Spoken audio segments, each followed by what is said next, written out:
Le fin mot de l'info. Bonjour Raphaël Antoven. Bonjour Patrick, bonjour à tous. On peut jouir lors d'un viol. Vous revenez ce matin sur les propos tenus par l'animatrice Brigitte Lahaie lors d'un débat qui l'opposait à Caroline Dehaze sur BFM TV. Des propos qui ont fait couler beaucoup d'encre et ont valu quantité d'insultes à celles qui les avaient prononcées. Oui, ces propos n'ont pas fait couler de l'encre, Patrick, ils ont fait couler du sang.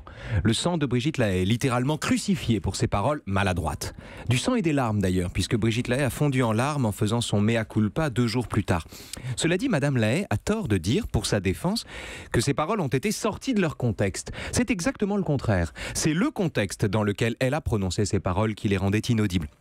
Dire qu'on peut éprouver un orgasme lors d'un viol dans le cadre d'un débat sur l'éventuelle liberté d'importuner, c'est d'une maladresse absolue. D'autant que Brigitte Lahaie le dit à quelqu'un qui a subi un viol et sur le ton de celle qui fait une objection. On peut jouir lors d'un viol, je vous signale. Et ce rappel, cette formulation, je vous signale, donne le sentiment qu'elle minimise la gravité du viol et qu'en contredisant celle qui, à juste titre, détaillait l'impact du viol sur la libido des victimes, elle absout le violeur alors qu'évidemment, ce n'était pas son intention. Elle a précisé d'ailleurs dans l'entretien qu'elle accorde à Patrick Simonin de TV5 Monde qu'elle aurait dû ajouter malheureusement à sa remarque sur le viol. Oui, elle aurait dû le dire, ça aurait tout changé. Car une chose est de défendre les violeurs ou d'atténuer leurs responsabilités, ce qui serait monstrueux. Tout autre est de rappeler que le traumatisme est accru parfois quand l'orgasme, malheureusement, s'ajoute à la torture du viol. Ça, c'est un fait. Qu'il est fautif, non pas de dire, mais de taire. Parce qu'en le taisant, on permet au violeur d'y voir une excuse, précisément.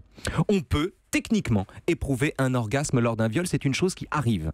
Ce fait n'exprime pas le consentement de la victime et ne doit pas être assimilé à du plaisir, mais Brigitte Lahaie, qui sait de quoi elle parle, a raison de rappeler que, malheureusement, le corps et l'esprit ne coïncident pas toujours. Bon, d'accord, mais entre la souffrance des victimes et la libération de la parole, on peut comprendre que ce genre de nuance soit inaudible. C'est vrai. Mais ce qui est moins compréhensible, Patrick, c'est la violence collective exercée à l'endroit d'une femme qu'on accuse, à tort, de justifier la violence envers les femmes. À l'image, du journaliste Patrick Simonin, mandaté par la Vox Populi, dont les questions n'étaient pas des questions, mais des reproches. On doit condamner le vol, Brigitte Lahaie, répétait-il avec sévérité, devant sa victime en larmes. Drôle de journalisme.